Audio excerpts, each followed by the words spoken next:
Resident Evil 2 is a game full of zombies, monsters, giants, lightning, thunder, dogs, helicopters, guns, rocket launchers, and grenades. But once all was said and done, all I could think about was this game's map. This is my review of Resident Evil 2 for the PlayStation 4, Xbox One, and PC. I'm playing on the PS4 Pro and completed the story with Leon and got about halfway through Claire's campaign. Resident Evil 2 is a fantastic game, and it's a horror experience that I expect will stick with me for a long time. Few games have made me feel this much dread, and few games have kept me thinking about them constantly when I'm not playing them. I want you to know that up front, because of the thing that I'm going to talk about right now is what makes this game for me, and it sounds silly, but it's really, really important. The map in Resident Evil 2 is great. Let's talk about it. So, first, it's very legible, and the game is generous at showing you large swaths of unexplored areas so you know where to head next. I always felt like I knew where I was in the world, and if I was ever lost, I was able to flip open the map for just a second or two, get my bearings, and decide what path I wanted to take. I'd close the map and go where I wanted. I didn't feel like I was just popping it open and closed, like trying to get my bearings all the time. The world design itself helps with this by letting you know where you are in the police station, where you are in the other environments, in a very, very effective way, so that when you go to the map, it's just a refresher. It's just, oh yeah, that's over here to the right, or this is up 2 doors and then I go left. Like, that's it, and you can kind of use the world to guide you. You can use the map to get around very effectively. This should be table stakes, but not every game gets this right, and Resident Evil 2 nails it. Second, the map shows you rooms in 3 different colors. Rooms can be black, red, or blue. Black rooms are rooms where you've not gone to yet. Red rooms are rooms that you have been to, but still have something you need to do. And blue rooms is where you've done everything you can possibly do in that room. That last one is the kicker here. See, in a game like Resident Evil where there's tons of obtuse puzzles to solve and items to collect, you can easily get into a place where you start going through every single room over and over and over again, trying to find what you missed. I've quit games before because they get me into the situation, and I just get tired of running around and trying to find some stupid item that I need and can't find. By letting me know where I've been and I've gotten everything that I need, that helps me narrow down what rooms I need to consider of interest moving forward. Once a room turns blue, it's effectively not important to me anymore. Maybe I left some zombies there, maybe it's gonna be a room I go through trying to get to another room sometime, but like effectively from a mental state, I can forget about that room. I don't have to check anything off a list there. I know that it's already done. This is a huge time and frustration saver for me. And finally, third, the map does this unbelievably useful thing of putting items, doors, and windows on your map so that you remember where these things are. It doesn't put these things on there until you interact with them or could have conceivably seen them, so it's not too easy, but it saves you time from having to remember or like write down in a notebook, hey, there was a potion that I left in this room. Hey, there was a key card that I left on this table in the office. This is stuff that you just forget, but Resident Evil lets you know that. Like if you leave like handgun ammo, for example. This is something that happened to me a few times. I didn't have inventory space. There was handgun ammo. I wanted to pick it up, but I didn't have space to pick it up. When I ran out of ammo later or was super low and wanted to kind of stock up, I was able to go back to that spot because it was on the map and I knew there was some ammo there. Maybe it was 2 bullets, maybe it was 20, but it was some ammo and I knew that I could go there to get what I needed. It just all comes together and clicked for me in a way that no video game map ever has, maybe? That might be too grandiose a statement, but I can't recall a map that I felt this strongly about after ending the experience. And this great user interface continues throughout other elements of the game. Your inventory, for example, will automatically mark items with a red check mark when you're done using them, when you've done everything that can be done with that item. Have a key that opens 2 doors. When you open the second door, it'll get a check mark, and you can feel free dropping it and just never seeing it again. Since the puzzles are pretty odd at times in this game, and items just become useful in unexpected ways, it's easy to get into a hoarding mindset and just save everything you find. Maybe this will be useful in 3 hours, you tell yourself, over and over, and you hoard every little twig, leaf, and rock that you come across. Knowing when things are useless leaves less in your inventory and lets your mind remember fewer things at any given time. Just like the map, it's helping you focus on the things that actually matter right now. This is great game design, and Capcom should get all the credit in the world for what they did here. But this is a horror game, so how did it do scaring the hell out of me? Well, I'll say it did a good job of making me feel on edge, but I don't think I was necessarily horrified. At least for the first few hours. I played as Leon first, and while the first few hours were a lot of fun, and I spent more time than I expected marveling at maps and whatnot, I didn't find them scary. The game drops you into the world wonderfully, and I felt like I was in a zombie-infested apocalypse. But it was more fun than scary. I enjoyed the gorgeous graphics that glued my eyes to the screen. I got a kick from shooting limbs and exploding heads from the game's excellent dismemberment system. I both cringed and giggled at some of the moments of extreme gore. But I was never scared. I was playing at night most of the time, which is usually a no-go for me with horror games, but this one was fine. But then something happened that changed everything. I don't want to totally spoil it, so I won't go into too much detail, and you've seen this character before. Again, this is a remake of a 20-year-old game, and it's been in all the other reviews, so I'm sure you know who this is. Let me just say that at some point in the game, a new villain is introduced that can best be described as unrelenting. Unlike the old games where doors were apparently magic and anything that happened in one room stayed there, the police station and other environments in this game are more alive and connected. Zombies that you choose not to kill, and trust me, it's better not to kill everything unless you absolutely have to. But zombies can absolutely move from room to room and appear where you don't expect them to. There are also a ton of windows to the outside, and zombies will bang on the glass and sometimes break through into the building. These blue rooms on the map that I was talking about earlier, they may not have anything in there to collect, but they definitely could have zombies who want to eat your brains. Back to this particular villain, he takes things to an extreme, and again, without saying too much, he essentially removes any semblance of comfort or safety that you might have at this point in the game. Just as you start to think to yourself, this is my police station. This character makes you feel more exposed than ever before. And that's great.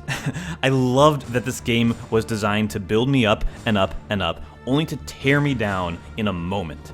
A good horror game scares you, but great ones crush you, and Resident Evil 2 crushed me.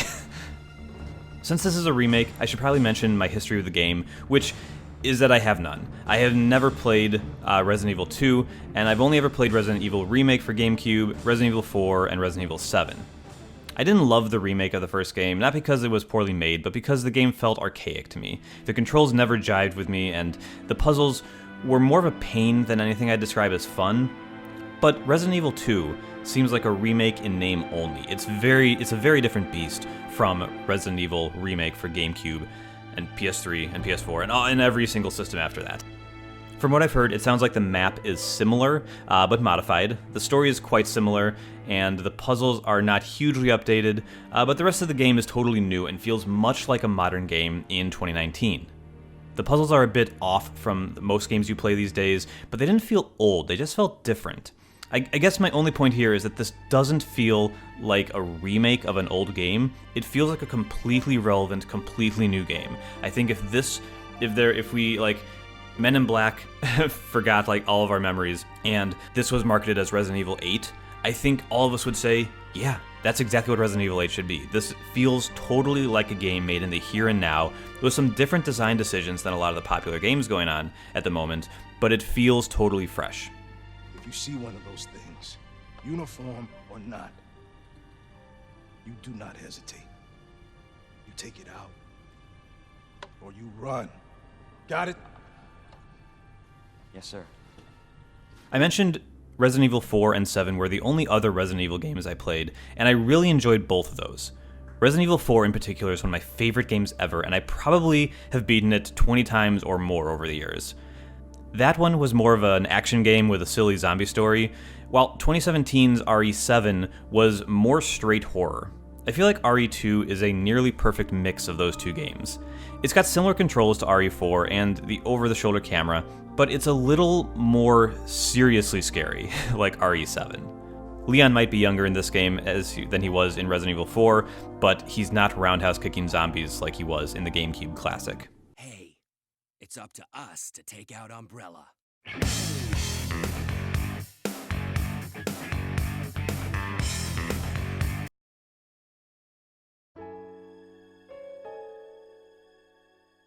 Before we go, let me talk about a few smaller points. First, this is good info to have, and you probably know it already, but in case you don't, Know that there are 2 campaigns in this game, and depending on who you talk to, maybe there's even 4 or 6. It's fuzzy. You choose to play as either Leon or Claire at the start of the game, and then you can play again after you beat the game. You can play again as the other player. The second playthrough takes you through the same game world, but the story, characters, and obstacles are swapped and shuffled around a little bit. It's certainly not required, and it's similar enough to the original playthrough that I think that you can absolutely play the first run with one character and consider that it, but you definitely get more value out of playing again. If you want more challenge, if you end the game and want to play more, you can boot up that other character and you get a modified experience. You get all the same RE2 amazingness that I've talked about already, but with some modifications, some differences that make it kind of a fresh experience. And depending on who you are, this may either be like, oh, this is more of the same, or this is a totally new experience and I love this. We gotta talk about the sound too, because the sound in this game is out of this world.